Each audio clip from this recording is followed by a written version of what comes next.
Radu Slovenskej republiky, vládu a hovoriť s koaličnými partnermi.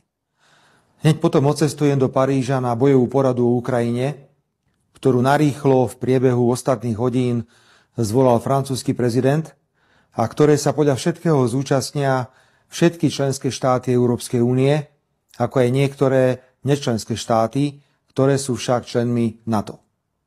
Dôvod porady je jasný. Včera som pri príležitosti druhého výročia vojny na Ukrajine povedal, že stratégia Západu vo vojne na Ukrajine zlyhala.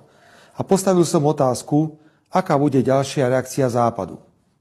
Buď po A pôjde do totálnej eskalácie napätia a ďalšej bezhraničnej vojenskej a finančnej podpory Ukrajiny, hoci si uvedomuje, že o rok či dva budeme na tom istom mieste ako teraz.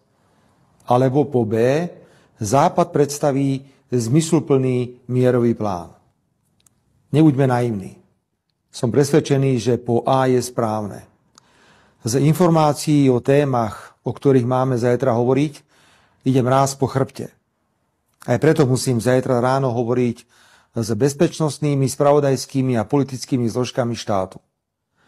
V jednej veci mám však úplne jasno.